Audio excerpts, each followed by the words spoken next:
Renacon panel. Faster, lighter, stronger. Sridevi movies மற்றும் movie train motion pictures presents 800 Muttiah Muralitharan unknown story. Voice நேயர்களுக்கு வணக்கம். இன்னைக்கு நம்ம கூட அட்வொகேட் சார்லஸ் அவர்கள் இருக்காங்க. வணக்கம் சார். டிடிஎஃப் வாசனோட கேஸ் அதுதான் இன்னைக்கு ரொம்ப பரபரப்பா பேசிட்டு இருக்கு. நிறைய கருத்து சொல்றதும் அதிகமா இருக்கு. ஒரு பைக் ஆக்சிடென்ட் நார்மலாக நடந்த ஒரு விஷயம், இதுக்கு ஜாமீன் கொடுக்க மாட்டேன்னு சொல்கிறது, இன்னைக்கு கோர்ட்டில் பேசியிருக்க விஷயம், அதெல்லாம் ரொம்பவே சர்ச்சையாகவும் மாறி இருக்கு. அதே நேரத்தில் பேசக்கூடிய விஷயமாகவும் அமைஞ்சிருக்கு. முதல்ல எதுக்கு இந்த கேஸ் இவ்வளோ பெருசாக பார்க்கப்படுது? அது ரிலேட்டடாக இல்லை, இப்போ டிடிஎஃப் வாசன் அப்படின்றவர் என்னென்னு கேட்டிங்கன்னா, தொடர்ந்து இது மாதிரி பைக் சாகசங்கள் இதெல்லாம் பண்ணிட்டு இது சர்ச்சையில் ஏற்கனவே ஒரு வழக்கு கூட அவர் மேலே போடப்பட்டுச்சு. அதாவது மோர் தென் 200 கிலோமீட்டர்ஸ் ஃபாஸ்ட்டில் பைக்கை ஓட்டினார் அப்படின்னு சொல்லிட்டு ஒரு ஆன்லைன் கம்ப்ளைண்ட்டை பேஸ் பண்ணி ஒரு எஃப்ஐஆர் அவர் மேலே தாக்கல் செஞ்சாங்க. எதுக்கு இந்த வழக்கு இவ்வளோ சீரியஸாக கொண்டு போகிறாங்க? இது சாதாரணமாக ஒரு பைக்கில் போனதானே அப்படின்னு சொல்லிட்டு வெளியில் இருக்கிறவங்க பல பேர் யோசிக்கின்ற போது, நீதிமன்றம் பொறுத்த வரைக்கும் அப்படின்னு கேட்டிங்கன்னா, இது ஒரு தொடர்கதையாக ஆகிடக்கூடாது.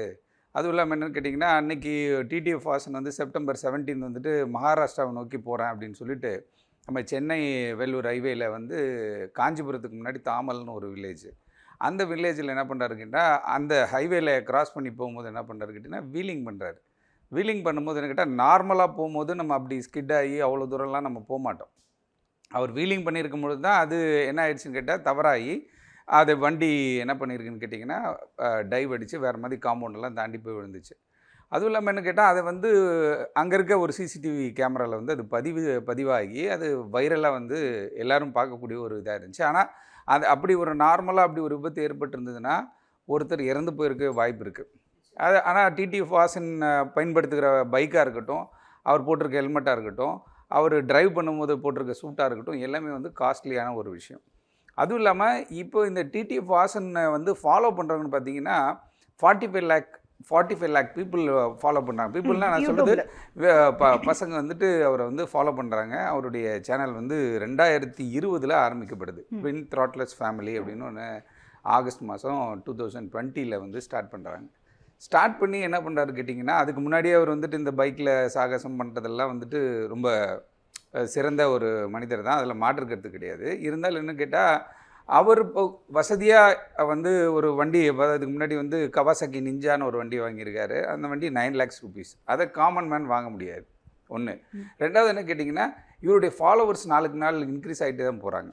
வியூவர்ஸ் மட்டும் பார்த்திங்கன்னா 4,44,00,000 பேர் பெர் மந்த் அவருடைய வீடியோஸை பார்க்குறாங்க. மோர் தென் 530 வீடியோஸ் போட்டிருக்காரு.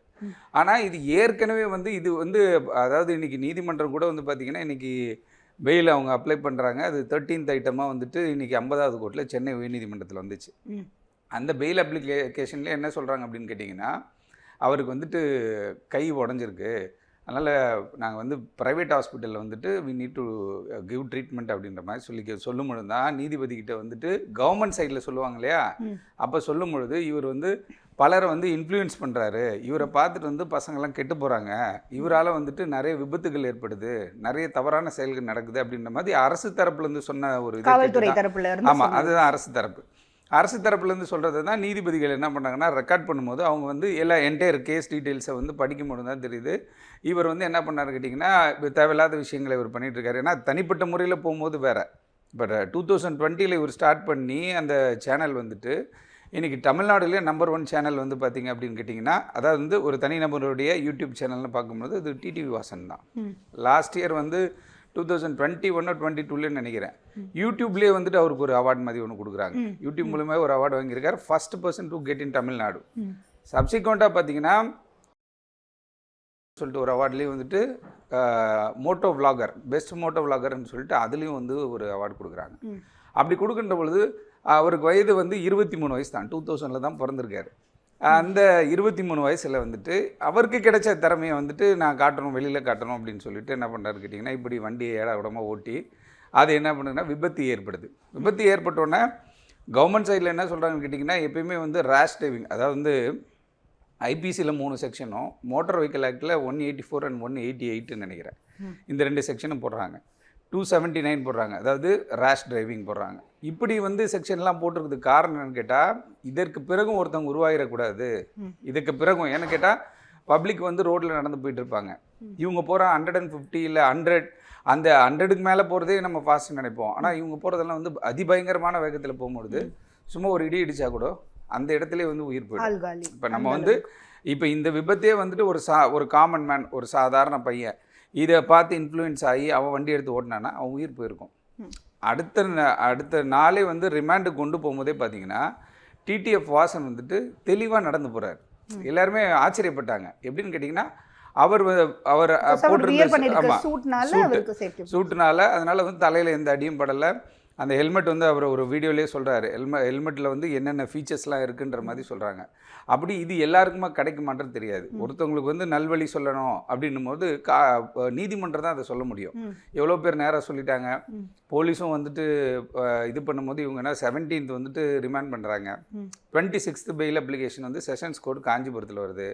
அதையும் ரிஜெக்ட் பண்ணுறாங்க. ரிஜெக்ட் பண்ணி என்ன சொல்கிறாங்கன்னா இது வந்து தொடர்கதையாகவே இருக்குது, இதுக்கு ஒரு முற்றுப்புள்ளி வைக்கணுன்றாங்க. இந்த மீன் டைம் தான் இவங்க என்ன பண்ணுறாங்க கேட்டிங்கன்னா சென்னை உயர்நீதிமன்றத்தை அப்ரோச் பண்ணோன்ட்டு இன்றைக்கி வரும்பொழுது அவங்க என்ன சொல்கிறாங்கன்னா பைக்கை வந்து ஃபயர் பண்ணிவிடுங்க, பைக்கை கொளுத்திடுங்க, அதுக்கப்புறம் வந்துட்டு நான் இனிமேல் வந்து 2 வீலர் ஓட்ட மாட்டேன் அப்படின்ற மாதிரி ஒரு சில இதெல்லாம் போட்டு again you can approach the கோர்ட்டா, இந்த கோர்ட்டில் வந்து இதெல்லாம் பண்ணிவிட்டு நீங்கள் திருப்பி வாங்கன்ற மாதிரி தான் இந்த ஆர்டர் போட்டிருக்காங்க. இது தனிநபராக வந்து டிடி வாசனை வந்துட்டு நீதிமன்றத்துக்கு தெரிய போகிறது கிடையாது. இவர் தனிப்பட்ட முறையில் எல்லாம் எது வேணால் பண்ணலாம், அதை பற்றி மாற்றுக்கிறது கிடையாது. பட் ஆனால் வைட் ஆங்கிளில் எல்லாருமே ஃபாலோ பண்ணுறாங்க, இவ்வளோ பேர் ஃபாலோ பண்ணுறாங்கன்னும் போது இருக்கிறவன் பண்ணிடுறான். இல்லாதவங்க எவ்வளோ பேர் இருப்பாங்க வீட்டில் டென்ஷன் பண்ணி சண்டை போட்டு பைக் வாங்கணும் இது வாங்கணும்னு சொல்லி பிரச்சனை பண்ணி இவங்க என்ன பண்ணுவாங்கன்னு கேட்டிங்கன்னா பேரண்ட்ஸ் கிட்ட வந்து பிரச்சனை பண்ணி சண்டைகள்லாம் ஏற்படுது, நிறைய விஷயங்கள் ஏற்படுது. இதெல்லாம் நீதிமன்றத்தோட கவனத்திற்கு போலீஸ் கொண்டு போயிருக்காங்க. அதனால் இவர் எப்பயுமே வந்து இதை ஒரு ஹேபிச்சுவல் அஃபண்டர்னு சொல்லுவோம் இல்லையா. முதல் வந்து நான் வந்து இனிமேல் பண்ண மாட்டேன். டிடி வாசன் சொல்லும் போது கூட என்ன சொல்கிறாருன்னு கேட்டிங்கன்னா நான் அது ஸ்கிட் ஆயிடுச்சுனா அப்படின்னு தான் சொல்கிறாரு. ஒரு வீடியோவில் பார்த்தா உண்மையாகவே ஸ்கிட் ஆயிருக்கலாம் இல்லையா. நம்ம வீலிங் பண்ணோமா இல்லையா, ஒரு அவரே இருக்காரு, அவரும் தான் பாதிக்கப்பட்டிருக்காரு. அவரோட வண்டி டிரைவ் பண்ணும்போது அவரே தான் பாதிக்கப்பட்டிருக்காரு. அவரே சொல்கிறாரு நான் வந்து சாப்பிடாம போயிட்டேன், அதனால மயக்கம் வந்துருச்சு, டக்குன்னு வீல் இதாகிடுச்சு, லைட்டாக ஆக்சிலேட்டர் கொடுத்தோன்னுன்ற. சுசுக்கியில் வந்துட்டு ஒரு வண்டி வச்சுருக்காரு. அப்படிலாம் வந்து வண்டி அவ்வளோ ஹைட்டில் வந்து இப்போ நீங்கள் என்ன தான் பசி மயக்கில் இருந்தாலும் நீங்கள் வண்டியில் போகும்போது தெரியும், நீங்கள் இண்டிகேட்டர் போட்டு ஓரலாம் நிறுத்தலாம். அதான் கேட்டால் இது எப்படியும் வந்து ஏதாவது ஒரு பிரச்சனை ஆக போகுது அப்படின்றதுக்காக அவர் ஒரு டிஃபென்ஸ் தான் எடுக்கிறாரே தவிர அப்படி நம்ம 2 வீலரில் எல்லாருமே 2 வீலர் ஓட்டுறோம். அது மாதிரி வந்து எப்படி ஒன்று ஆனாலும் நம்ம ஒன்று ஸ்கிட்டாகி கீழே விழுந்துருமே தவிர நம்ம ரேஸ் ஆகி மேலே போக மாட்டோம். அது வீலிங் பண்ணி போனால் அந்த அவருக்கு தெரிஞ்ச அந்த திறமையை வெளியில் காட்டணும் அப்படின்றதுக்காக அவர் எடுத்தது தான். ஆனால் வீடியோ இவங்க எடுத்த வீடியோ கிடையாது, பக்கத்தில் ஏதோ ஒரு இதில் சிசிடிவி ஃபுட்டேஜில் வந்து கவர் ஆனது தான். ஆக அவரோட டிஃபென்ஸுக்கு எது வேணால் சொல்லலாம். பட் உச்சபட்ச அதிகாரம் நீதிமன்றத்து தான் இருக்குது. நீதிமன்றம் என்ன சொல்கிறாங்க அவங்க இன்றைக்கின்னு கேட்டிங்கன்னா ஸ்ட்ரிக்ட்லி அவங்க என்ன சொல்லிட்டாங்கன்னா அந்த வண்டியை நீங்கள் ஃபயர் பண்ணிவிடுங்க, நீங்கள் பைக் ஓட்டக்கூடாது. அது மட்டும் இல்லாமல் என்னென்னு கேட்டிங்கன்னா இது வந்து என்டேஞ்சர் டு தி, அதாவது கொலை செய்யக்கூடிய ஒரு குற்றமாக வந்துட்டு அவங்க ஒரு செக்ஷன் போட்டிருக்காங்க. ஏன்னு கேட்டிங்கன்னா எனி டைம் அது நீங்களோ நானோ யாரோ வாக்கிங் போகிறவங்களோ வயசானவங்களோ யார் போனாலும் இவங்க போகிற ஃபாஸ்ட்டில் இப்போ நிறைய 2 வீலர்ஸாக நம்ம சென்னையிலே பார்க்குறோம், போகிற வேகத்திலே வந்து பயந்துருவோம். அந்த மாதிரியான ஒரு செயல் செய்யும் பொழுது என்னென்னு கேட்டிங்கன்னா அது ஒருத்தரை தாக்கியோ இல்லை ஒருத்தரை அடித்தோ அவங்க கொலை பண்ண தேவையில்லை, நேராக போய் சும்மா இடித்தா கூட போதும், இவனுக்கு ஒன்றும் ஆக போகிறதில்ல, இந்த வண்டி ஓட்டினவங்களுக்கு இன்னும் ஆக போகிறதில்ல. பட் ஆனால் ஆப்போசிட்டில் வர்றவங்களுக்கு அது ஒரு ஆபத்தை விளைவிக்கும். இவர் செய்கிற வந்து விஷயம் வந்துட்டு அது நல்லதோ கெட்டதோ, பட் ஆனால் நீதிமன்றத்தினுடைய பார்வையில் வந்துட்டு இது கெட்டதாக தெரியுது. அதனால் அவங்க அந்த மாதிரியான ஒரு இப்போ அதான் நீங்கள் சொன்னதுலேருந்தே ஒரு விஷயம் எடுத்துக்கலாம். கண்டிப்பாக ரேஷ் ட்ரைவ் பண்ணும்போது ஆப்போசிட்டில் வரவங்களுக்கு தான் ஒரு பெரிய டேஞ்சர் இருக்குது அப்படின்றதுலாம் ஓகே. பட் நான் என்ன என் பெர்ஸ்பெக்டிவ்லேருந்தும் கேட்குறேன், ஜென்ரலாக இருக்க ஒரு கொஷினும் தான். ஒரு 20 லட்ச ரூபா பைக்கு சாதாரணமாக வாங்க முடியாதுன்றது எல்லாருக்குமே தெரியும். ஏதோ ஒரு வகையில் ஒரு தனிப்பட்ட நபராக அவர் ஒரு நார்மல் லைஃப்ல இருந்து தான் வந்து வாங்கியிருக்காரு. அப்போ அதை எரிக்கணும்னு சொல்கிறது, அதே மாதிரி இனிமேல் நீங்கள் வண்டியை 2 வீலரே ஓட்டக்கூடாதுன்னு சொல்கிறது, அப்புறம் உங்களோட யூடியூப் சேனலை வந்து பிளாக் பண்ணிடணும், இதுக்கப்புறம் வந்து எதுவும் பண்ணக்கூடாதுன்னு சொல்கிறதெல்லாம் வந்து கேட்கும் போதே நமக்கே ஒரு மாதிரி ஷாக்கிங்காக இருக்குது. ஏன் ஷாக்கிங்காக இருக்குது அப்படின்னு சொல்கிறேன் அப்படின்னா எல்லா கேஸ்லேயும் நீதிமன்றம் இதை எடுக்கிறாங்களா? ஏன் டிடிஎஃப் வாசனுக்கு மட்டும்தான் இப்படியான ஒரு விஷயம் இருக்குமா? வேறு யாருமே ரேஷ் டிரைவ் பண்ணுறதே இல்லையா? இந்த கேஸை ஏன் இவ்வளோ ஹைலைட் பண்ணுறாங்கன்ற ஒரு கேள்வி வருது இல்லையா? இல்லை, இப்போ டிடிஎஃப் வாசன் கேஸை பொறுத்த வரைக்கும் பார்த்தீங்கன்னா இது இப்போ வந்துட்டு ஹைகோர்ட் வந்து இந்த ஆர்டர் போட்டிருக்காங்க. He can move to the supreme court. உச்சநீதிமன்றத்துக்கு அவர் போகலாம். போய் அவர் வந்துட்டு இது மாதிரி என்ன சொல்லியிருக்காங்க, என்னுடைய யூடியூப் சேனலில் வந்துட்டு இது பண்ணுறேன்னு சொல்கிறாங்க, அப்புறம் வந்துட்டு என்னோடய வண்டியை ஃபயர் பண்ண சொல்லியிருக்காங்க, இந்த மாதிரி என்னென்னலாம் இவங்க வந்துட்டு இன்றைக்கி அப்சர்வ் பண்ணி நீதிமன்றத்தில் ஒரு ஆர்டரை போட்டாங்களோ அந்த ஆர்டரை வந்துட்டு we can go and review பண்ணலாம். அது வந்து உச்சநீதிமன்றத்துக்கு போகலாம். அது வந்து ஏன் நீங்கள் கேட்குற மாதிரி ஏன் டிடிஎஃப் வாசனுக்கு மட்டும் நிறைய பேர் ஓட்டலையா அப்படின்ற மாதிரி நீங்கள் கேட்குறீங்க. ஆனால் டிடிஎஃப் வாசனுக்கு மட்டும்தான் இப்படிப்பட்ட ஒரு க்ரௌட் இருக்குது. இப்போ நான் சொல்கிற க்ரௌடு அதாவது அது அவரோட திறமையால வந்து தானே. இப்போ டிரைவ் பண்ணுறதுன்றது ரேஷ் டிரைவ்ன்றது பிரச்சனை தான். ஆனால் அட் த சேம் டைம் அந்த டிரைவ் பண்ணுறதுலையுமே நிறைய விஷயம் இருக்குல்ல. அவருக்குன்னு இருக்க ஒரு ஸ்பெசிஃபிக் டேலண்ட், அதை வந்து எக்ஸ்போஸ் பண்ண நினைக்கிறாரு. மோட்டார் ஸ்போர்ட்னு தனியாகவே இருக்குது. அதாவது இப்போ 2 வீலர் வந்து அதாவது நம்ம பார்க்குறோம் பைக் ரேஸ் எல்லாம் போகிறாங்க இல்லையா, அது மாதிரி நீங்கள் ட்ராக்ல போய் தனியாக ஓட்டிக்கலாம். ட்ராக்ல இந்த பக்கம் நீங்கள் ஸ்ரீபெரும்புதூர் தாண்டி போனால் அதுக்கெல்லாம் ட்ராக்லாம் இருக்குது. சென்னையில் நிறைய ட்ராக் இருக்குது. அந்த ட்ராக்கில் போயிட்டு நீங்கள் மெம்பர் ஆகலாம். நீங்கள் வந்து தமிழ்நாடு ரெப்ரசென்ட் பண்ணுங்கள், இந்தியாவை ரெப்ரசென்ட் பண்ணுங்கள், வேர்ல்டு சாம்பியன்ஷிப்லாம் போங்க. அதை பற்றிலாம் நமக்கு மாற்றுக்கிறது கிடையாது. ஆனால் இவங்க சொல்கிறது என்ன, நீதிமன்றம் எதை வந்து சொல்ல வராங்க அப்படின்றத பார்க்கும்பொழுது இவர் வந்து பப்ளிக்கில், அதாவது பொது வெளியில் அவருடைய வீடியோ 530 வீடியோஸோ 550 வீடியோஸோ போஸ்ட் பண்ணியிருக்காரு. அந்த வீடியோலாம் இண்டிவிஜுவல் ட்ராக்கில் தனிப்பட்ட முறையில் ரேஸில் போகும்போதெல்லாம் பிரச்சனை இல்லையா. நிறைய ரேஸ் நம்ம பார்க்குறோம், அது யாருக்கும் பிரச்சனை இல்லையா, அவருக்கு மட்டும்தான் பாதிப்பு ஏற்படும். அதுவும் அவங்களும் வந்து காஸ்ட்லி சூட் போட்டிருப்பாங்க. அதெல்லாம் வந்து எந்த பயங்கரமாக இருக்கும், அடியெல்லாம் பயங்கரமாக இருக்கும். பட் உடனே ரெக்கவர் ஆவாங்க. ஆனால் இவர் எடுத்திருக்கிற வந்து இந்த ரூட்டை பார்த்தீங்க அப்படின்னா இவர் வந்துட்டு பப்ளிக்கில் வந்துட்டு எல்லாமே இவரோட வீடியோ வந்துட்டு ஆன் ரோட்டில், டிராஃபிக்காக இருக்க ரோட்டில், இந்த மாதிரி ரோட்டில் போகிற மாதிரி தான் இருக்கும். நடுவில் கூட ஜிபி முத்துவெல்லாம் வச்சுட்டு பைக்கில் போனார். பயங்கரமான ஒரு ஃபாஸ்ட்டில் போகும்போது அதுவும் கொஞ்சம் வைரல் ஆச்சு. ஆக இவங்க எதிர்பார்க்கறது என்ன, நீதிமன்றம் சொல்ல வர்றது என்ன அப்படின்னு கேட்டால் இப்படி செய்தாலாவது அவர் திருந்துவாரா அப்படின்ற மாதிரி சொல்றாங்க. அவர் என்னன்னா இப்போ அவரை தனிப்பட்ட முறையில் நம்ம திருந்த சொல்றது சரி, பட் அவரை ஃபாலோ பண்றவங்களுக்கு அவர் எந்த அட்வைஸ் கொடுக்கல இப்படி ஓட்டுங்கன்னு அவர் எங்கேயாவது சொல்றாரா? இல்ல, சொல்லவே தேவையில்லையே. நீ வீடியோ போடுறதுன்றது அவர் இப்படி ஓட்டுறாரு, அந்த இதுல தான் போடுறாரு. அப்போ அதை ஃபாலோ பண்றவங்க அதை எடுத்துக்கிறதுக்கு என்ன இந்திய தண்டனை சட்டம் என்ன சொல்லுதுன்னு கேட்டீங்கன்னா, நெக்லிஜென்ட் டிரைவ் இருக்கு, ரேஷ் டிரைவிங் இருக்கு, endanger to the others life, அடுத்தவங்களுடைய வாழ்க்கையை அடுத்தவங்களுடைய உயிரை பணைய வைக்கிற மாதிரிலாம் ஓட்டக்கூடாதுன்னு சட்டத்துக்கு உட்பட்டே இருக்குது. அப்படின்னும் போது ஒன்று சொல்லி தரவே தேவையில்லை. அந்த ஏஜில் இருக்க பசங்க அப்படின்னு பார்த்தீங்கன்னா பிலோ 16 வந்து ஒரு 20 lakhs பீப்புள் ஃபாலோ பண்ணுறாங்க, பசங்க ஃபாலோ பண்ணுறாங்கன்ற மாதிரி சொல்கிறாங்க. இப்போ இந்த 20 lakhs பீப்புள் யார் சொன்னால் கேட்பாங்க? அவங்க வீட்டில் அப்பா சொன்னால் கேட்பாங்கன்னு நினைக்கிறீங்களா? இப்போ நம்ம ஒரு வீடியோ போடுறோன்னு வச்சுங்களேன், இது கீழே 1008 கமெண்ட், இது ஆல்ரெடி நாங்கள் ஒன்று போட்டோம் டிடிஎஃப்க்கு அப்படின்னு கேட்டால் அவன் என்ன பண்ணுறான்னா, இது வேறு வேலையே இல்லையா உங்களுக்கு, எப்படி எங்கள் தலைவரை பற்றி இப்படி பேசுவீங்கன்னு இப்படி போயிட்டு இருக்கான். ஒருத்தவன் என்ன பண்ணுறான்னா, அரெஸ்ட் ஆகிட்ட பிறகு என்ன பண்ணுறான், 3 நாளில் வந்து எங்கள் டிடிஎஃப் வெளியில் விடாட்டி வேறு மாதிரி ஆகிடும் பிரச்சனை அப்படின்றான். அப்போ இதெல்லாம் டிடிஎஃப் சொல்லியா சொல்கிறாங்க? கிடையாது. அவனை பிளைண்டாக ஃபாலோ பண்ணுறான். பிளைண்டாக இப்போ இங்கே ஒன்றும் இல்லை, இங்கே ஒரு டெக்கத்லானுக்கு வந்து நம்ம வானகரம் பக்கத்தில் ஒரு டெக்கத்லானுக்கு வந்து ஏதோ ஒரு இது பர்ச்சேஸ் பண்ண வரும்பொழுது பயங்கர டிராஃபிக் ஆகுது. ஏன்னு கேட்டால் யாரும் டிடிஎஃப் வந்து நான் இங்கே வரேன்னுலாம் சொல்லவே இல்லை. இது செவி வழியாக காது வழியாக கேட்டு என்ன பண்ணாங்கன்னா, டிடிஎஃப் யாருன்னே தெரியாதவங்க கூட ஒரு 500 பேர் வந்து நிற்கிறான். அப்படி வந்தா என்ன தப்புன்னு கேட்குறேன். இல்லை, அப்படி வந்து அது வந்து ஒரு சாதாரண ஒரு பையன், ஒரு சின்ன பையன், 23 வயசான பையன், ஒரு சாதாரண பையன் இன்னைக்கு ஒரு பெரிய பிரபலம் ஆகணும் அப்படின்றதுக்காக என்னென்னமோ பண்ணும்போது அவனோட திறமை வர முடியாது. சட்டத்துக்கு உட்பட்டு இப்ப டிடி வாசன் நீங்க சொல்றீங்க கரெக்ட். நீங்க சொல்ற ஒரு பொதுக்கூட்டம் நடத்தினா we need to get a permission. இல்லங்க, இப்ப அரசியல்வாதி வராங்க, திடீர்னு ஒரு இடத்துல எங்கேயோ ஒரு இடத்துல ஒரு மினிஸ்டர் வராரு, இல்ல வேற யாரோ வராங்க, இல்ல ஒரு நடிகர் வராங்க, கூடுதே எத்தனை ஜுவல்லரி ஆக்டராவோ இல்ல ஒரு பொலிட்டிஷியனாவோ இல்ல வேற ஏதாவது ஒரு இதுல பெரிய பிரபலமா இருந்தா மட்டும் தான் வரணுமா? என்ன கேட்டகரியில நம்ம டிடிஎஃப் வாசனும் பெரிய பிரபலம் தான் இல்ல நம்ம சொல்லல. பட் ஒரு படத்திலே நடிக்கிற அளவுக்கு தானே அவரோட திறமையால டார்கெட் பண்ணி பண்றதா ஒரு சிலர் நினைக்கிறாங்க. பட் ஆனா நீதிமன்றம் வந்து இது நீதிமன்ற தீர்ப்பு இறுதியான தீர்ப்பு கிடையாது. நல்லா தெரிஞ்சுங்க, இறுதியான தீர்ப்பு கிடையாது. இதெல்லாம் பண்ணிட்டு நீங்க என்கிட்ட வாங்கன்ற மாதிரி சொல்லுங்க. இதெல்லாம் பண்ணாம கூட we can go to the supreme court. இதெல்லாம் பண்ணாம கூட நான் அதாவது வந்துட்டு 17 ஒரு ஆக்சிடென்ட் ஆச்சு, அந்த ஆக்சிடென்ட்டை பேஸ் பண்ணி நான் செஷன்ஸ் கோர்ட்டில் ஒரு பெட்டிஷன் ஃபைல் பண்ணேன், பெயில் பெட்டிஷனு. பெயிலை வந்து டிஸ்மிஸ் பண்ணிட்டாங்க. அதுக்கப்புறம் நான் வந்து ஹைகோர்ட் போனேன். ஹைகோர்ட்டில் வந்து என்ன பண்ணுறாங்கன்னு கேட்டிங்கன்னா 5/10/2023 வந்துச்சு. அப்போ இவ்வளோ விஷயங்களை சொல்லி ஒரு அப்சர்வேஷன் போட்டிருக்காங்க.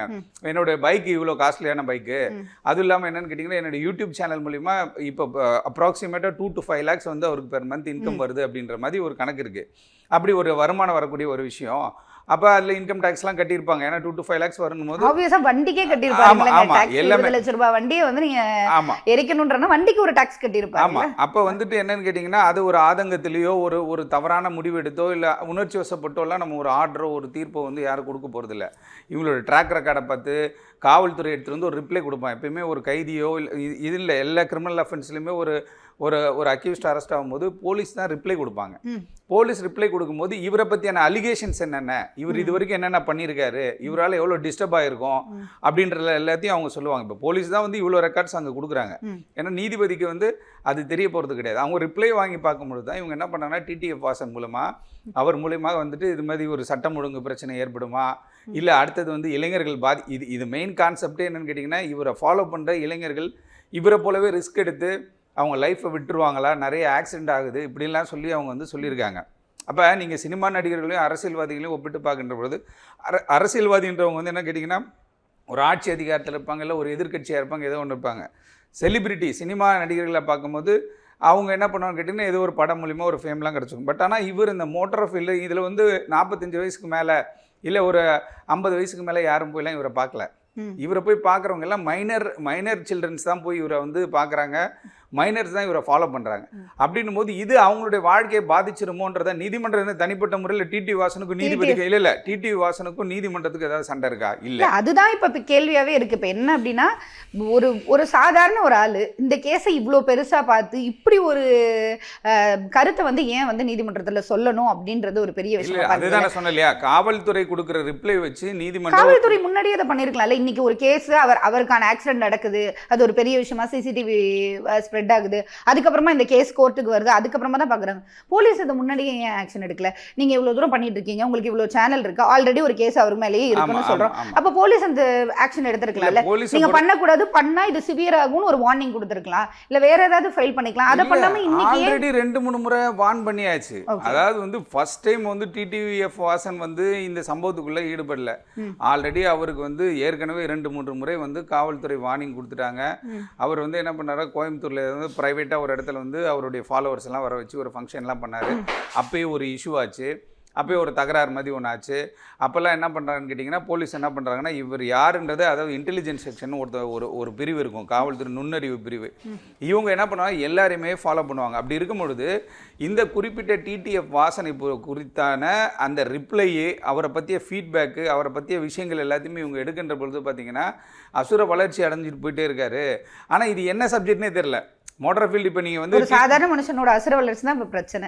சாதாரண மனுஷனோட அசுர வளர்ச்சி, தொழில் வளர்ச்சியா இருக்கட்டும், கல்வி வளர்ச்சியா இருக்கட்டும், இவரால நாட்டு பொருளாதாரம் வந்ததுக்கு அப்புறம் தான் டிடிஎஃப்-ஓட ஃபோக்கஸும் அதிகமானுச்சு. அதே நேரத்துல எல்லாம் கரெக்ட். அவருக்கு எதிர்ப்பு டிடிஎஃப் வாசன் வாகனம் ஓட்டுவதனால கல்வி பொருளாதார வளர்ச்சி ஏற்பட போறதா, இல்ல நாட்டுல மருத்துவ வளர்ச்சி என்ன ஏற்பட போகுது? அவர் இண்டிவிஜுவலா இருந்துட்டு போறாரு. இண்டிவிஜுவலானா அவர் பண்ணி எவ்வளவோ பேர் என்னென்னமோ இண்டிவிஜுவலா யூடியூப்ல பண்ணிட்டு இருக்காங்க. நீங்க ஒரு தலைபட்சமா டிடிஎஃப் வாசனுக்கு ஆதரவா பேசுறீங்க. நானும் வந்து அவருக்கு எதிர்ப்பா பேசல. சாதாரணமா இருக்க கேள்வி. இப்ப நானே இருக்கேன்னு வச்சுக்கோங்களேன், நானே ஒரு பைக் ரைட் பண்றேன், எனக்கு அது மேல ஒரு விருப்பம் வந்துருச்சு, நான் எங்கேயாவது அதை ரெஜிஸ்டர் பண்ணணும்னு நினைக்கிறேன், அப்படி ஒரு வீடியோ அப்படிதான் கேட்கிறேனே தவிர இதுல ஆதரவு இல்லைன்ற பட்சத்துல இல்ல. இவர் பைக் ஓட்டுனா இவர் சாதாரண ஒரு கேள்வி என்னன்னா, ஒரு 23 வயசு பையனை இவ்வளவு தூரம் இப்ப 17ஆம் தேதியில இருந்து அவர் ஒரு ஆக்சிடென்ட் சந்திச்சிருக்காரு. 17ஆம் தேதியில இருந்து ஜாமீனுக்கு அப்ளை பண்ணிட்டு இருக்காரு, ஜாமீனும் கொடுக்க மாட்டாங்க. எவ்வளவோ கேஸ் இருக்கு. எல்லாரோட நார்மல் கேள்வி அதான் இல்ல. அது நீங்க சொல்றது நம்ம ஏத்துக்கலாம். எத்தனையோ வழக்குகள் இருக்கு. நார்மல் கேள்வியில இருந்தே கேக்குறேன். ஒன்னே ஒன்று தான் கேட்குறேன், எவ்வளவோ கேஸுக்கு இன்னும் ஜட்மெண்ட் வராமல் பெண்டிங்கில் இருக்குது. அந்த கேஸுக்கு இவ்வளோ ஆக்ஷன்ஸ் இவ்வளோ சிவியராக எடுக்கிறது இல்லை. ஆக்சிடென்ட் ஆகி ஒரு பையன் கிடக்குறான்னு தெரியுது, அந்த பையனுக்கு 2 தடவை ஜாமீன் அப்ளை பண்ணிட்டு வேறு ஏதாவது ஒரு இது கொடுத்துருக்கலாம்ல, அறிவுரை பண்ணி அனுப்பியிருக்கலாம், வேறு ஏதாவது சொல்லிருக்கேன், இதுக்கப்புறம் வந்தா சிவியராக போகும்னு ஏதாவது சொல்லியிருக்கலாம். ஜாமீனே கேன்சல் பண்ணிருக்காங்க. தவறான புரிதல். அதாவது நீதிமன்றத்தை பொறுத்த வரைக்கும் இறுதி தீர்ப்பா இதை சொல்லல. அவங்க இதெல்லாம் பண்ணிட்டு வாங்கன்றாங்க. இதை பண்ணாம கூட இவங்க ஜாமீன் கேட்டு கெஞ்சுறாருங்க. அதுதான் இப்போ கேள்வியா இருக்கு. ஜாமீன் கேட்டு கெஞ்சுறாங்க. அதாவது என்ன கேட்டா, நீதிமன்றத்தோட இதே நீதிமன்ற விஷயத்துல நம்ம தலையிட முடியாது. நீங்களும் நானும் தலையிட முடியாது. அது அவங்களுடைய உச்சபட்ச அதிகாரம். அவங்க எல்லாத்தையும் ஸ்டடி பண்ணிட்டு தான் வரப்போறாங்க. ஆனால் இந்த வழக்கை பொறுத்த வரைக்கும் இது ஒரே ஒன்று தான் அவங்க சொல்கிறது. இவர் வந்துட்டு மற்றவங்களை வந்து இன்ஃப்ளூயன்ஸ் பண்ணுறாரு. அந்த இன்ஃப்ளூயன்ஸ் ஆகிறதுனால அந்த பசங்க வந்து பைக்கை வந்து ஃபாஸ்ட்டாக டிடிஎஃப் மாதிரியே நான் ஓட்டணும் அப்படின்னு ட்ரை பண்ணி நிறைய விபத்துகள் ஏற்படுது. இன்றைக்கி வந்து காவல்துறை கொடுத்த ரிப்ளை அதுதான். நிறைய விபத்துகள் ஏற்படுது. இவருடைய யூடியூப்பை ஃபாலோ பண்ணுறதுனால என்ன பண்ணுறாங்கன்னா அதே மாதிரி அவன் பண்ணுறான். ஏன்னா இன்றைக்கி இவர் ஒரு வீடியோ போட்டுறாரு. வீடியோ போட்டுட்டு இவர் ஒரு ரேலி மாதிரி ஒன்று போயிட்டு வந்துடுறாருன்னு வச்சுக்கோங்களேன். பட் ஆனால் அதை வந்து இவன் ட்ரை பண்ணும்போது அது மாதிரி உயிரிழப்புகள் ஏற்படுது அப்படின்னு சொல்லி இவங்களுடைய பாயிண்ட் ஆஃப் வியூல வந்து இவங்க திங்க் பண்றாங்க. ஏன்னா டிடிஎஃப் வாசன் தனிப்பட்ட முறையில் வந்து நீதிபதிக்கு தெரியறதுக்கு வாய்ப்பு கிடையாது. அதே மாதிரி டிடிஎஃப் வாசன் மேலே அவர் வந்துட்டு கோவப்பட்டோ இல்லை டிடிஎஃப் வாசனை கார்னர் பண்ணுமோ அப்படின்னு யாரும் நினைக்க போகிறது கிடையாது. இதுலையாவது ஏதாவது இதனால வந்து பல இளைஞர்களுக்கு ஒரு நல்வழி கிடைக்குமா, இப்போ டிடிஎஃப் வாசனுக்கு நம்ம ஸ்ட்ரிக்டாக இப்படி சொல்லும் பொழுது சாலை விபத்துகள் குறையிறதுக்கு வாய்ப்பு இருக்கா? இல்லை அந்த பக்கம் கிராமத்துலலாம் பயங்கரமாக ஓட்டுறாங்க டிடிஎஃப் வாசன் பேர், அதாவது ஃபாலோவர்ஸ்ன்னு சொல்லி ஒரு டீம் வந்து அது மாதிரிலாம் பண்ணுறாங்க. அதையெல்லாம் கருத்தில் கொண்டு தான் வராங்களே தவிர இது இறுதி தீர்ப்பு கிடையாது. This is not a final decision. இப்போ அவர் சொல்லியிருக்காரு, இதுதான் ஆர்டர்னு சொல்லியிருக்காரு. இவருக்கு நிறைய வாய்ப்பு இருக்குது அடுத்த கட்டம். ஏன்னா டிடிஎஃப் வாசன் நாளைக்கே சுப்ரீம் கோர்ட் போவார். ஏன்னா நீங்கள் நினைக்கிற மாதிரி கிடையாது. அதாவது அதிகமாக பார்த்தீங்கன்னா ராயல் என்ஃபீல்டு பைக் வந்து 2,20,000 சம்திங் நினைக்கிறேன். அது 350 வரையும் இருக்குங்க. ஆனால் அவர் பயன்படுத்துகிற நம்ம சுசுகி பைக் வந்து பார்த்தீங்கன்னா 20 lakhsன்னு சொல்கிறாங்க. அப்போ 20 லட்ச ரூபா பைக் வச்சிருக்கு. எனக்கு தெரிஞ்சு தமிழ்நாட்டில் அவர் ஒருத்தர் தான் இருப்பார்னு நினைக்கிறேன். ஏன்னு கேட்டிங்கன்னா அப்படி இன்னைக்கு வந்து அவர் சம்பாரிச்சிட்டாரு. இந்த யூடியூப் சேனலில் வந்துட்டு அவருக்கு இன்கம் வருது, எல்லாமே பண்ணுறாரு. பட் ஆனால் நான் வந்து எல்லாருக்கும் சொல்லும் பொழுது, நான் வெளியில் சொல்லும் போது அவங்கள எல்லாரையுமே நான் நல்வழிப்படுத்தும் பொழுது நான் இப்படி வேகமாக இப்போ இந்த வேகமாக போயிட்ட பிறகு இது பிரச்சனை ஆகிடுமோன்றனால தான் அவர் அப்படி சொல்கிறாரு. இதை முன்னாடியே பார்த்துருந்தா, இல்லை இங்கேருந்து வண்டியை நீங்கள் வந்து மகாராஷ்டிராவுக்கு அனுப்பி விட்டுட்டு தனியாக ஃப்ளைட்லையோ இல்லை எப்படியோ நீங்கள் போய் அங்கே ரீச் ஆகிட்டு அங்கே போயிருக்கலாமே. இங்கேருந்து போகும்பொழுது அது ரிஸ்க் தானே. அப்போ என்ன பண்ணுறாங்கன்னா பசங்க, இப்போ உங்களுக்கு தெரியாது, நிறைய பேர் இப்போ வந்து இளைஞர்கள் வந்து லடாக்கு நாங்கள் புல்லட்டில் போகிறோம் அப்படின்னு இப்போ ஒரு டீம் ஃபார்ம் ஆயிருக்கு. ரொம்ப நாளாவே லடாக் போகிறோன்றானுங்க. லடாக் போகிறாரு, நேபாள் போகிறாரு, எல்லா இடமும் இவர் போயிட்டு இருக்காரு. அப்போ இது எங்கேருந்து உருவாச்சுன்னு கேட்டிங்கன்னா வீட்டில் வேணான்னு சொன்னால் கேட்க வைப்பறாங்க. அப்போ இது மாதிரி பாதிப்புக்குள்ளாக மக்கள் ஆகக்கூடாது அப்படின்றத நீதிமன்றத்துடைய கருத்துக்குள்ளே யாருமே போக முடியாது. இளைஞர்கள் டிடிஎஃப் பார்த்து இன்னும் அதை வந்து ஃபோர்ஸ்ஃபுல்லாக எடுத்துடக்கூடாதுன்ற ஒரு அதுதான் நீதிமன்றத்துடைய கருத்து. தனிநபராக போயிட்டு டிடிஎஃப் கிட்ட வந்து நம்ம எதுவும் பண்ண போகிறது கிடையாது, நீதிமன்றம் எதுவும் பண்ண போகிறது கிடையாது. அவங்க என்ன பண்ணுறாங்கன்னா ஒரு விஷயத்த சொல்கிறாங்க, இவர் இதை பண்ணுறாரா இல்லையான்றது வந்து அடுத்த கட்டமாக அவங்களுடைய வழக்கறிஞர்கள் அதை எடுத்துகிட்டு போகிற விஷயத்தில் தான் இருக்குது. ஒருவேளை பண்ணலை பைக்கை கண்டிப்பாக யாராலையும் எரிக்க முடியாது. யார் இப்போ தனிப்பட்ட நபரா நானே ஒரு லட்ச ரூபா கொடுத்து ஒரு வண்டி வாங்கியிருக்கிறேன், எரின்னு சொன்னாலே என்னால் எரிக்க முடியாது. இப்போ அவர் அது பண்ணலை, யூடியூப்பை பிளாக் பண்ணல, அவரால் எதுவுமே பண்ண முடியல. அடுத்த கட்டமாக அவங்க என்ன பண்ணுவாங்க? இல்லை அந்த பைக் இப்போ நீங்கள் இப்போ நம்ம பேசிகிட்டு இருக்க பைக் சுசுகி பைக் இருக்கு இல்லையா, அந்த பைக் வந்து பயங்கரமாக உடஞ்சி டேமேஜ் ஆயிடுச்சு. அது இப்போ ரெடி பண்ணுனாலே இன்னும் 10 lakhs மேலே ஆகும் அந்த பைக்கை ரெடி பண்ணுனாலே. ஒன்று அவரை வந்து நீதிமன்றத்தினுடைய கருத்தை ஏற்றுக்கிட்டு அப்படி பண்ணுறாரா இல்லையான்றது அவர்கிட்ட இருக்குது. அப்படி இல்லையா, எனக்கு ஒரு வாய்ப்பு கொடுங்க, நான் திருந்திடுறேன், நான் இது மாதிரி பண்ண மாட்டேன், ஆல்ரெடி அவர் பைக் ஓட்ட மாட்டேன்னு சொன்னார். இடையில கூட ஒன்று சொல்லியிருந்தாங்க, இந்த மாதிரி டிரைவர் கூட வச்சுக்கிறேன் 2 வீலருக்கு. ஆமாம் அப்படிலாம் சொன்னாங்க. பட் ஆனால் அந்த கருத்தை வந்துட்டு இதே நீதிமன்றத்தில் அவர் வந்து திருப்பி அவருக்கு, ஏன்னா இப்போ டிஸ்மிஸ் தான் இருக்குது பெட்டிஷன். அதாவது என்ன பண்ண ஒரு அப்சர்வேஷன் கொடுத்து பெட்டிஷனை டிஸ்மிஸ் பண்ணுறாங்க. இதெல்லாம் பண்ணிட்டு வாங்க, நான் உங்களுக்கு ஆர்டர் கொடுக்குறேன்ற மாதிரி தான் ஒரு விஷயம். அப்போ இவங்க பண்ணாமல் போகும்பொழுதும் கூட அடுத்த கட்டம் வந்து இவங்க உச்சநீதிமன்றத்தில் இவங்களுக்கு வாய்ப்பு இருக்குது. அதனால் டிடிஎஃப் வாசனை வந்து அவருடைய ஃபாலோ பண்ணுறவங்க எல்லாரையும் வந்து நல்வழிப்படுத்துவதற்காக நீதிமன்றம் எடுத்திருக்கின்ற ஒரு முடிவாக தான் நாம இதை கண்டிப்பாக அதுவும் பார்க்கணும் தான் ஒரு வகையில். பிகாஸ் ஏன்னா ரேஷ் டிரைவிங்கிறது நீங்கள் தெருக்களில் போகிறாலோ இல்லை மக்கள் அதிகமாக இருக்க இடத்துல கொஞ்சம் டிரைவ் பண்ணிட்டாலோ இடிக்கிறதுன்றது ரொம்ப பெரிய இழப்புகளை ஏற்படுத்திருக்கு. சும்மா சாதாரணமாக இடிக்கிறது கூட பெரிய இழப்புகளை ஏற்படுத்திருக்கு. பெரிய இப்போ இவருக்கு ஏற்பட்ட விபத்து ஒரு நம்ம வீட்டு பக்கத்துலையோ இல்லை யாரோ ஒரு பையன் ஹீரோ ஹோண்டா ஸ்ப்ளெண்டரோ இல்லை சாதாரண ஒரு பைக் எடுத்துட்டு போய் இடிச்சிருந்தானா நேரத்துக்கு உயிர் போயிருக்கும். கண்டிப்பா. அதே நேரத்துக்கு இவர் அடுத்த நாள் நடந்து வெளியில வரும்போது எல்லாம் ஆச்சரியப்பட்டாங்க, எப்படிடா இப்படி ஆச்சுன்ட்டு. ஏன்னு கேட்டீங்கன்னா இவர் செக்யூர்டா இருக்காரு. அப்படி இருக்கும்போது இந்த கையில அடிபட்டிருக்கு. அப்படி இருந்தும் அந்த கை வலியெல்லாம் தெரியுது, வெளியில தெரியுது. பட் ஆனா வியூவர்ஸ் இருக்காங்க, அவங்க பார்ப்பாங்க, அவங்கலாம் வருத்தப்பட்டுருவாங்க, எல்லாத்தையும் தாங்கிட்டு தான் டிடிஎஃப்பும் வந்துட்டு இப்போ இருக்கார்.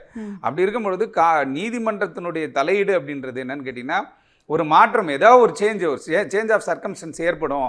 இவங்களால ஒரு 4 பேருக்கு அவங்களுடைய ரிப்ளையே இப்போ வந்துட்டு என்ன கேட்டால் இன்றைக்கி தான் ஆர்டர் வந்துச்சு, நாளைக்கு தான் ஆர்டர் காப்பியை நம்ம பார்க்க போகிறோம். ஆர்டர் காப்பின்னும் போது இது வந்து பெயில் ஆர்டர் காப்பி கிடையாது, பெயில் டிஸ்மிசல் ஆர்டர் காப்பி.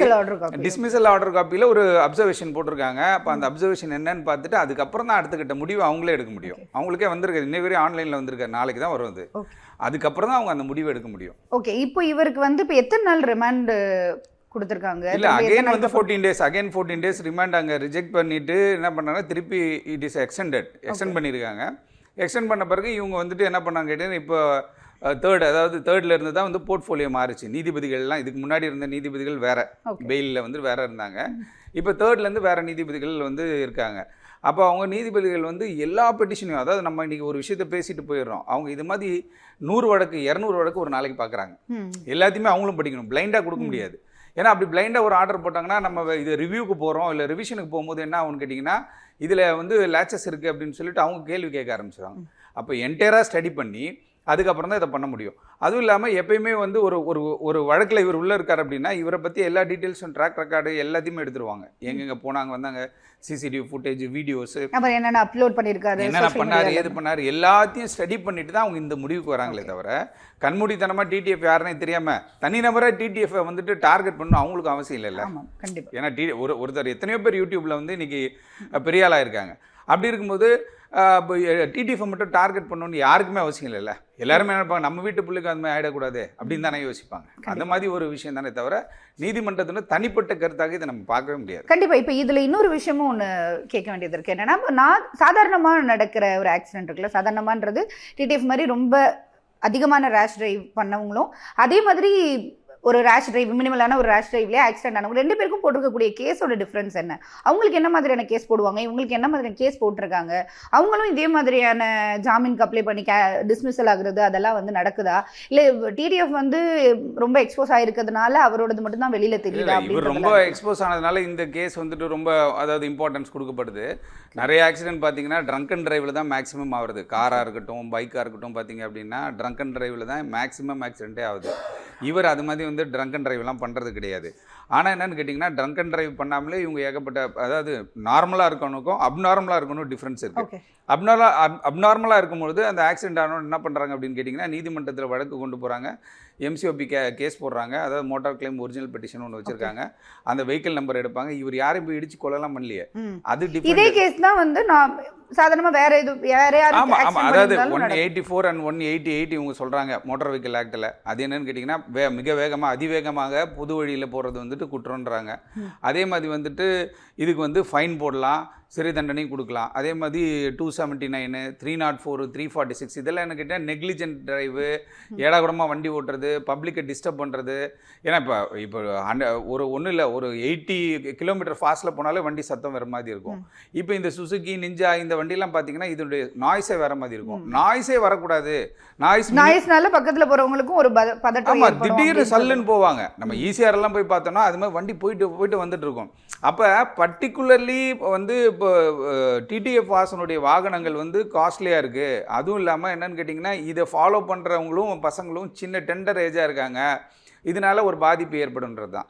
நீங்கள் சொன்ன மாதிரி இந்த மது அருந்து விட்டு ரோட்டில் நடக்கிற ஆக்சிடென்ட், காரில் நடக்கிற ஆக்சிடென்ட் எல்லாத்துக்குமே நீதிமன்றத்தில் வந்து வழக்கு நடக்குது. குற்றவாளிகள் தண்டிக்கப்பட்டு கொண்டு தான் இருக்காங்க. இப்போ ஃபைன்லாம் பயங்கரம்.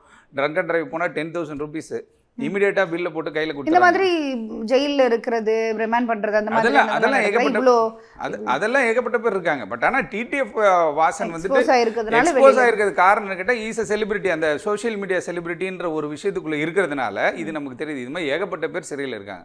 3,500 பேர் இருக்காங்க. அதுல எப்படி குறைந்தபட்சம் ஒரு 500 பேர் ஆகுது. நான் சொல்றது சென்னை புழல் சிறையில 3,500 பேர் இருக்காங்க. ஏகப்பட்ட பிளாக் இருக்கு. அதுல வந்துட்டு எல்லாமே இருப்பான்.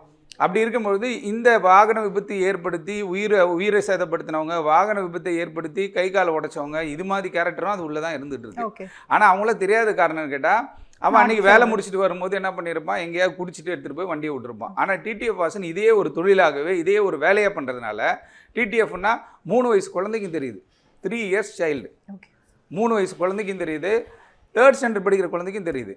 அந்த டிடிஎஃப் வாசன் யூஸ் பண்ணுற பைக் என்னன்றதும் தெரியுது. அப்போ அந்த லெவலுக்கு வந்து டிடிஎஃப் வாசன் ரீச் ஆனதுனால தான் இப்போ வந்து இது எக்ஸ்போஸ் இந்த கேஸ் இவ்வளோ பெருசாயிடுச்சு. இப்போ இந்த மாதிரியான ஆக்சிடென்ட்ல ரொம்ப ஓவர் ஸ்பீடில் போய் நடந்த ஆக்சிடென்ட்ல கொடுத்துருக்கக்கூடிய ஹையஸ்ட் பனிஷ்மெண்ட், ஹையஸ்ட் தண்டனை அப்படின்றது என்னவா இருக்கும்? இதுக்குமே 8 years.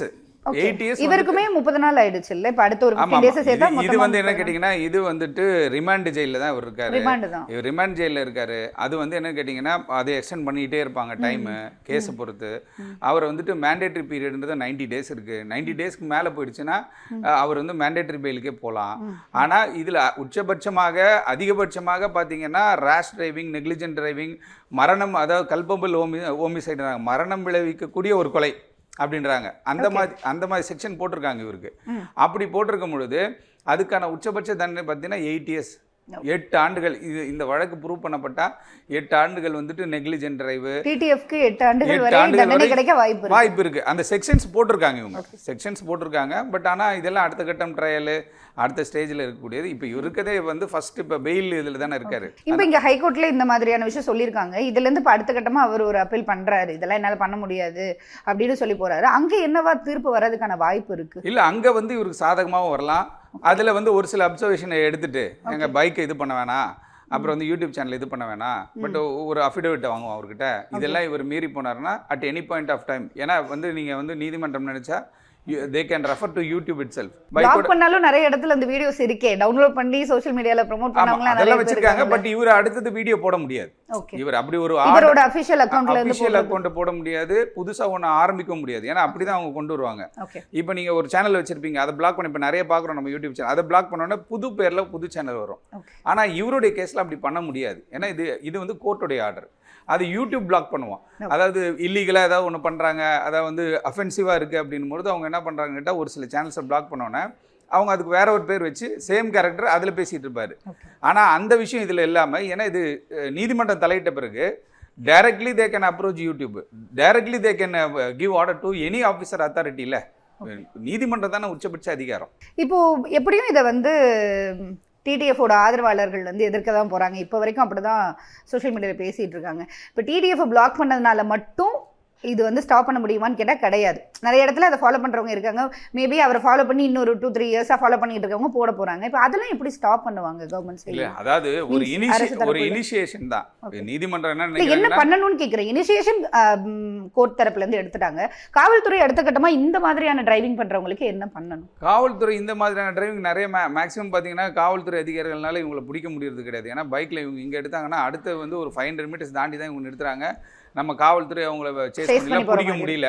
பட் ஆனால் காவல்துறை வந்து அடுத்த கட்டம் இளைஞர்களுக்கு வந்து டிடி வாசனுக்கு இது மாதிரி ஒரு விஷயம் ஏற்பட்டுச்சு. அதனால் இது வந்து ஒரு எக்ஸாம்பிளாக நிறைய பேரண்ட்ஸ், இப்போ நிறைய பேரண்ட்ஸ் பார்க்கும்போது எனக்கே நிறைய உதாரணங்கள்லாம் இருக்குது. நிறைய பேர் அதாவது ரோட் சைடில் கஷ்டப்படுறவங்க, பையன் தொல்லை பண்ணி 1.5 லட்ச ரூபா 2 லட்ச ரூபா பைக் கேட்குறான்லாம் நிறைய விஷயங்கள் நம்ம கேள்விப்படுறோம். அது மாதிரி விஷயங்கள்லாம் தடைப்படுறதுக்கு தான் வந்து இது மாதிரியான ஒரு ஆர்டர் இருக்குது. காவல்துறையும் பல முறை முயற்சி செய்து வராங்க. என்ன கேட்டால் கண்டினியூஸாக இது மாதிரி நிறைய ஆக்சிடென்ட் உங்களுக்கு தமிழ்நாட்டில் வந்துட்டு 2022 to 2023 நம்ம இந்த ரோடு ஆக்சிடென்ட்ஸ்லாம் நிறைய இந்தியாவிலே. ஆமாம். அதனால டிடிஎஃப் வாசன்றவர் வந்துட்டு என்ன கேட்டால் தனிநபராக வந்துட்டு அவர் யாருக்கும் நீதிமன்றத்துக்கு தெரிய போகிறதில்ல. அதே நேரத்துக்கு வந்து அவருடைய ஃபேமை, அவரை ஒருத்தர் வளரணுன்னா யாரும் தடுக்க முடியாது, ஒருத்தர் அழிய போனாலும் அது அவருடைய விதி, அதை நம்ம ஒன்றும் சொல்ல முடியாது. அவர் எதிர்பார்க்காத ஒரு விபத்து தான் அது. இருந்தாலும் என்ன கேட்டால் அது வீலிங் பண்ணி போயிட்டு இருந்தால் அப்படியே மகாராஷ்டிரா போயிட்டு இருப்பார் நேரத்துக்கு. பட் ஆனால் அந்த சம்பவம் நடந்த பிறகு அவரும் யாரும் ஆளை வச்சுலாம் வீடியோ எடுக்கல, அது தனியாக ஒரு வீடியோ கிடச்சிச்சு. அந்த வீடியோ வச்சு இன்றைக்கி வந்து அவர் இன்னைக்கு சிறையில் இருக்கிறதுக்கு காரணம் அவரே என்கின்ற ஒரு விஷயமாயிடுச்சு. ஓகே, அடுத்த கட்டமாக இளைஞர்கள் இந்த மாதிரி ரொம்ப ரேஷ் டிரைவிங் பண்ணக்கூடாதுன்றதுக்காக கோர்ட் எடுத்திருக்க ஒரு இனிஷியேட்டிவ் தான் டிடிஎஃப் கேஸ்ல இப்போ பரபரப்பாக பேசி. ஆமாம், ரொம்ப நன்றி சார். நன்றி. Renacon panel, faster, lighter, stronger. Sridevi movies மற்றும் movie train motion pictures presents 800 Muttiah Muralitharan unknown story.